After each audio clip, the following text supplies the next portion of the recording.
കുട്ടികളിൽ വളരെ കോമൺ ആയി കാണപ്പെടുന്ന ഒരു സംഭവമാണ് തം സക്കിങ്, അതായത് വിരല് കുടിക്കുക എന്നുള്ളത്. ഇത് ചെറിയ പ്രായത്തിൽ നമ്മൾ എപ്പോഴും പാരന്റ്സ് കൺസേൺ ആയി പറയും, അത്രക്ക് ഇമ്പോർട്ടൻസ് കൊടുക്കേണ്ട കാര്യമല്ല.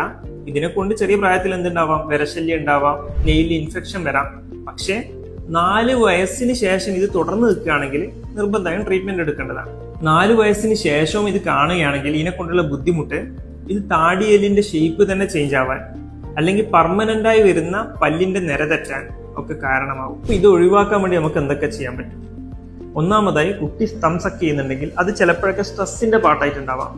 അപ്പോൾ കുട്ടികളെ കൂടുതൽ ചേർത്ത് പിടിക്കുക, അവരുടെ ബുദ്ധിമുട്ട് എന്താണെന്ന് മനസ്സിലാക്കുക. ചിലപ്പോൾ ഒറ്റപ്പെടലുകളാവാം, മറ്റു കുട്ടികൾ കളിക്കാനില്ലാത്തതാവാം, പേരൻസിന്റെ കെയറിങ് കുറവാവാം.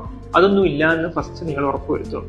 2, അവരെ മറ്റ് ഗെയിംസിലേക്ക് അല്ലെങ്കിൽ കൂടുതൽ ഇഷ്ടപ്പെടുന്ന ആക്ടിവിറ്റീസിലേക്ക് ഡൈവേർട്ട് ചെയ്ത് കൊടുക്കുക. പിന്നെയുള്ളത്, ഇത് തുടർന്ന് ചെയ്യുന്നുണ്ടെങ്കിൽ നമ്മൾ അവേഴ്സീവ് സബ്സ്റ്റാൻസ് അറിയും, ചവർപ്പുള്ള എന്തെങ്കിലും സാധനം കുട്ടികളോട് പറഞ്ഞ് തന്നെ അത് കയ്യിലേക്ക് പുരട്ടി കൊടുക്കുക. ദിവസം 2-3 പ്രാവശ്യം പുരട്ടി കൊടുക്കുക. അപ്പൊ കുട്ടികൾ ഇതിന്റെ ടേസ്റ്റ് കൊണ്ട് ഒഴിവാക്കാൻ സാധ്യതയുണ്ട്. എന്നാൽ ചില കുട്ടികൾ എന്നിട്ടും തുടർന്ന് നിൽക്കുന്നുണ്ടെങ്കിൽ നമ്മൾ അതിന് തം സ്പൈക്കാം, ഒരു ഓർത്തോപീഡീഷ്യനെ കാണിച്ചുകൊണ്ട് അതിന്റെ തമ്പ് കവർ ചെയ്ത് കൊടുത്താൽ അത് കാരണം കുട്ടികൾ നിർത്താൻ സാധ്യതയുണ്ട്.